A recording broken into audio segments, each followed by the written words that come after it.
Now turn to Section 1.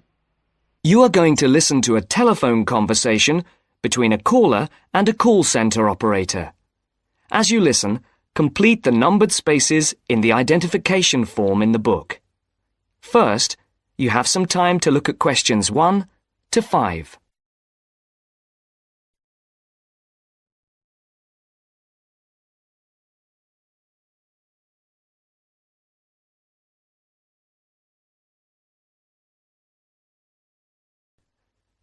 You should answer the questions as you listen, because you will not hear the recording a second time. Listen carefully and answer questions 1 to 5. Platinum Card Service, Rebecca speaking. How may I help you? I've got a few problems with my credit card account. Okay. What is your credit card number? Let's see. It's here somewhere. Here it is. Can I just take the card number, please? Yes, it's 6992 6992 3443 3443 1147 1147 8921. 8921. Right. Can I just check that? 6992 3443 1147 8921. That's it. And your name? Carlos de Silva. I just need to check a few details for identification and security, if you'll bear with me. That's okay. And what's your postcode? SE1 8PB. SE1 8PB. That's it. Vauxhall Close, London? Yes, that's right. And the house number? 43. And can you give me your date of birth? 13th of the 7th, 63. And one further check, if I may. Can you give me your mother's maiden name? Yes, it's Moore. Is that M-O-O-R-E? Yes, that's it. Before the caller and operator continue their telephone conversation, look at questions 6 to 10.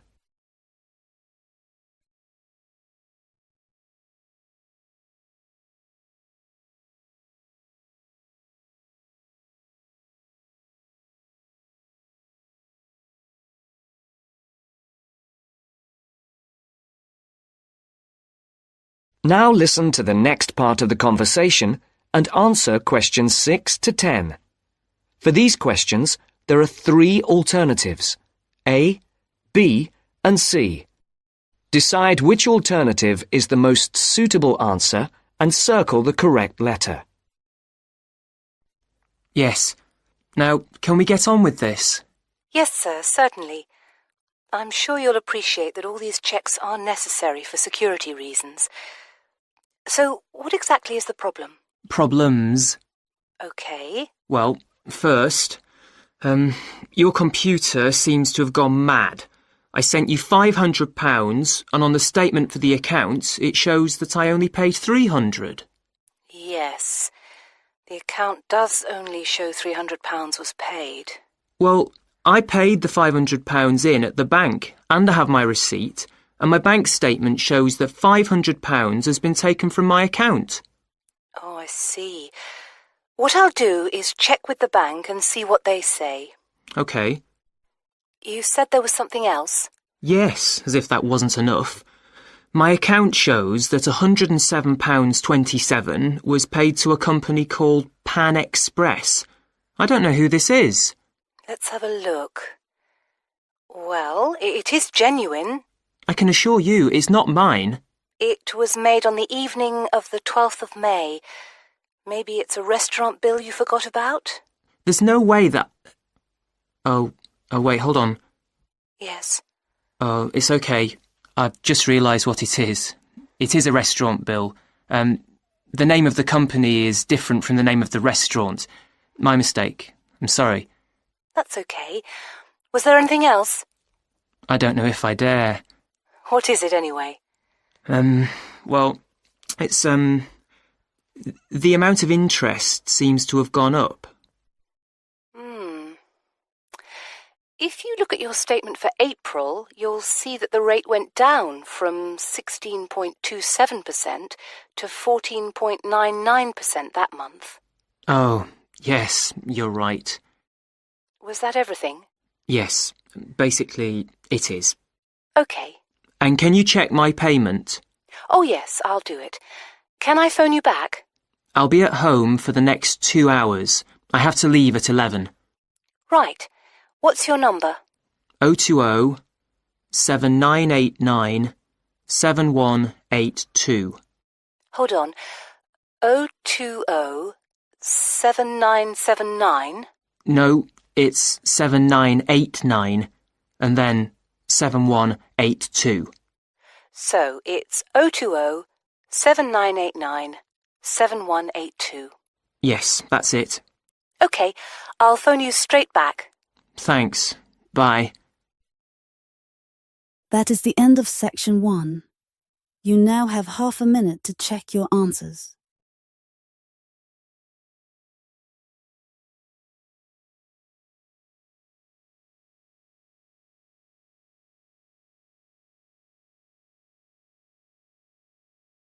Now turn to section 2.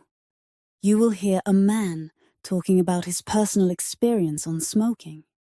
First, you have some time to look at questions 11 to 13.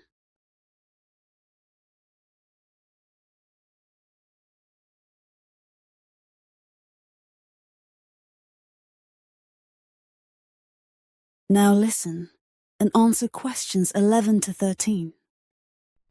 And now, let's hear what Mr. Gold has to say about kicking the habit of smoking. It was connected with wanting to change your life and your desire to become an actor. Is that right, Mr. Gold? Yes. So, can you tell our listeners a bit more about how you managed to give up? Well, I enrolled on a variety of evening courses where I found I wasn't able to do the warm-up sessions. Bending down to touch my toes made me breathless. Even though I hated to admit it, the problem wasn't so much my sitting around all the time, but my 15 to 20 a day smoking habit. If I'd been able to limit myself to 3 or 4 cigarettes a day, there'd have been no problem, but I was seriously addicted.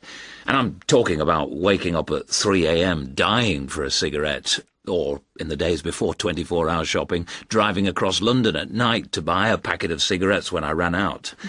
But above all, my addiction meant making sure I never ran out, at the expense of everything else, including necessities. So, what did you do? The thought of all my past attempts to give up just wouldn't go away. This was something that had constantly been on my mind, especially first thing in the morning with the chest pains, coughing fits and headaches, not to mention the frequent colds and throat infections. But I couldn't imagine life without smoking.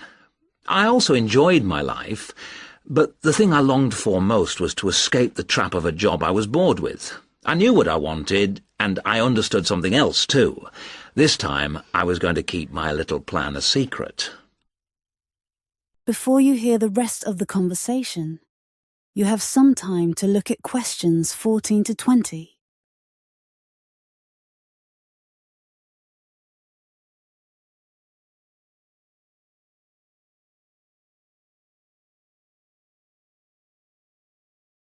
Now listen and answer questions 14 to 20.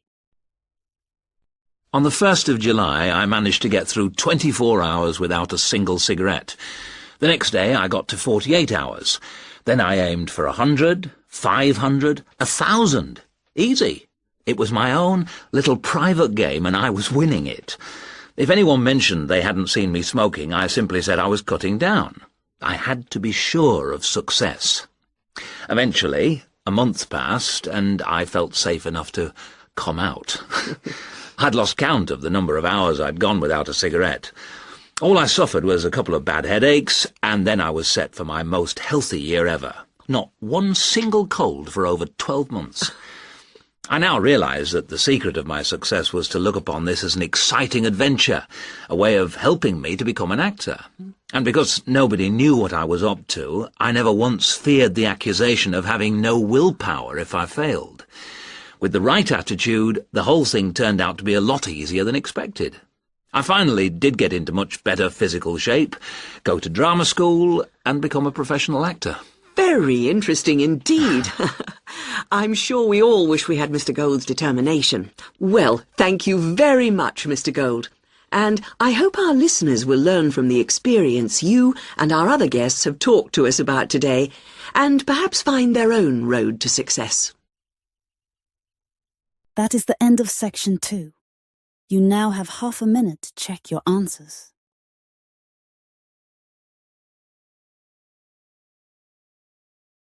Now turn to section 3. Section 3. You will hear a conversation between two students and their professor. First, you have some time to look at questions 21 to 23.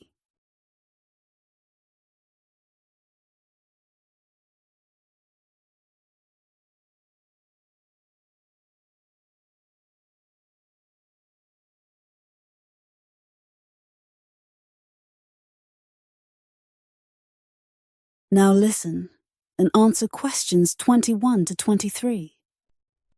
Ah, Francis and Steve, hi. Now, before we start the tutorial, am I right in thinking that you haven't heard about Lorraine? No. What about her? She's already left. What? Well, she hasn't told anyone. You sound surprised. Weren't you half expecting it? Yes, but she could at least have told us, though. We've been on the course together for the past 3 years, and it would have been nice to know. She always was the sort to keep herself to herself. Yes, I know what you mean. Did she give any reason? Well, she got that job. What? Yes, and she's been given permission to leave, as there's only a week to go before the end of the course. But she'll be back for the exam week. Oh, well, we'll just have to catch her on the mobile after the class. She's gone back to Wales first. Oh, dear. We'll get hold of her on the mobile. She did say that it might not be possible to contact her for a couple of weeks. Oh, OK. If that is what she wants. Before you hear the rest of the conversation, you have some time to look at questions 24 to 30.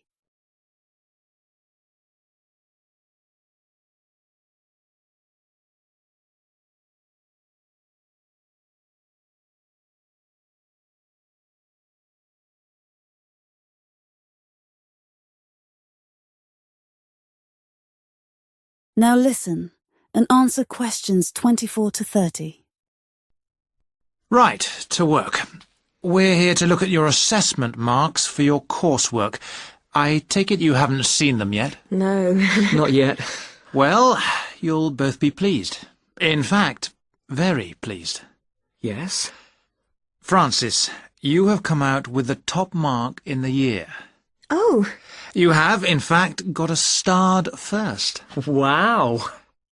Aren't you pleased, Francis? Yes, I'm just speechless.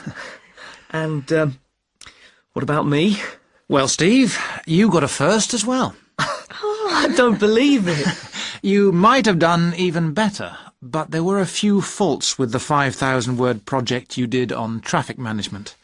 And what about the book review we had to do? Yours was, I can safely say, the best we have ever had. You're kidding. I'm not. In fact, you have won the departmental prize for the piece. It's a pity, really, that your project wasn't of the same calibre. It's still not bad at all, though, is it? It certainly isn't. What do you think were the faults with your project? I just wasn't very happy with the conclusion, and I got myself in a bit of a twist with the argument about road pricing. By and large, your overall conclusions were okay, and I would say that your thoughts on road pricing were quite original. The problem was more with the actual end. It was a bit disappointing. You started off well, but then it ended rather suddenly, as if you got fed up with it. Yes, I did kind of stop fairly abruptly. I couldn't think of much to say, even though I knew it was important. Yes, that section needed a bit more work on it. But, as I said, by and large, it was very good. And, Francis, Your project was excellent. So much so that we think you should take it further and perhaps do a PhD or at least an MPhil. What do you think? I hadn't really thought about it. I've just been concerned with getting through this final year and getting all the coursework and exams out of the way. I can understand that. But I do think that you ought to consider it seriously. If you perform as well in your exams as in your project work, you're on course for a first. Do you think that I'd get funding for it? Well, any grant will be discretionary, but you have as good a chance as anyone else. I'd even say a much better one. If you do get a first, it'll be the only one we've had in this department for 3 years. And I'd be happy to be your supervisor. Thanks. I'd like that. Do you think I should start applying for it now, or wait until after the exams? I think you must really start thinking about it as soon as you can. And Steve, what about you? Have you thought about going on to do research? I have thought about it, but I have a job lined up if I get a good degree. And quite honestly, I am fed up with not having enough money to do the things I would like to do. I can understand that. Is there anything that either of you would like to talk about? Yeah, I have a couple of things I'd like to ask, if you don't mind. OK. We have roughly 20 minutes left, so, Steve, would you like to go first? Right. That is the end of section 3. You now have half a minute to check your answers.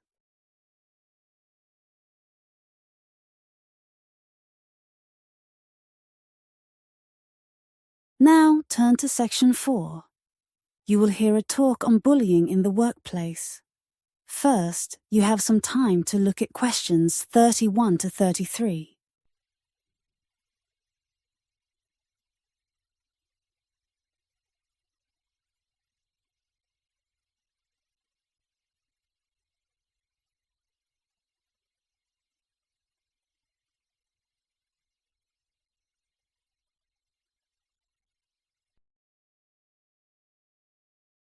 Now listen and answer questions 31 to 33.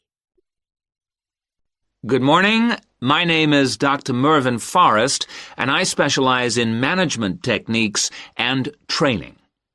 I've been invited here today to talk to you about the cost to the economy of bad management. And what I would like to dwell on first is an area that has recently been exercising everyone, and that is coercion in the workplace. Or, to put it more simply, bullying. It has been estimated that bullying at work costs the British economy up to £4 billion a year in lost working time and in legal fees. And with the problem apparently on the increase, it is time that managers took on board what is happening. I would like to think that what is perceived as bullying is nothing more than lack of experience, insecurity, or lack of awareness on the part of managers, and not a conscious effort to attack someone, but that is perhaps a case of my being naive or over-hopeful. Before we break up into groups to look at the first task on the handout you've got, I'd like to give you a start with some of the main bullying methods that have been identified so far. Basically, what I'm going to do here is to give you examples of 1 or 2 points. Can you all read the OHP clearly? Yes? Right, off we go. Before you hear the rest of the lecture, you have some time to look at questions 34 to 40.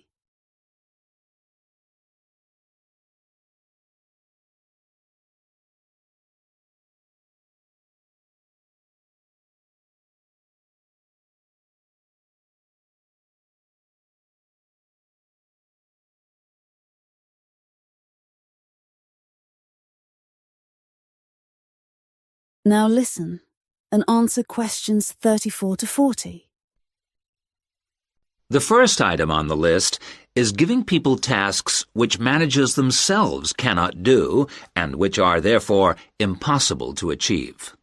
This is, in fact, a very common strategy used by managers to manage their subordinates. It gives certain people a false sense of security as they watch others failing while they try to achieve the goals set. Another simple bullying technique is constantly moving the goalposts, especially when one's employees are in the middle of a task. This is not bad management, it is just plain stupid. All targets and goals set should be easily achieved within a realistic timescale. Sending memos to someone else criticizing the performance of a task where the individual has no way of replying is another common technique, especially when the manager concerned does not reply or makes it impossible for subordinates to contact him or her by not answering the telephone or not replying to emails. This is not the style of a sound manager, but rather the antics of someone with emotional problems. If you behave like that, don't expect your staff to respect you. And now, the technological bully. It is interesting how all tools designed to help can be turned into dangerous weapons. The urgent email bully is fast becoming a problem in the office. Employees turn on their computers to be faced with a string of badly worded emails, making instant and often unrealistic demands, which reveal the hysteria mode of management. Have you ever felt a sense of dread before looking at your email, even your personal messages? All companies should develop a company strategy whereby there is an email code of practice, with offensive messages being forwarded to a designated person for appropriate action. I would now like you to break up into groups and brainstorm other bullying techniques which you think you may have experienced, and perhaps, if you're honest, which you have been party to. I can think of at least 9 more bullying strategies. I would also like you to consider ways in which you think that each of the techniques on your list can be countered. Is everyone clear as to what the task is? Yes? Okay. You've got 20 minutes to do this. That is the end of section 4. You now have half a minute to check your answers.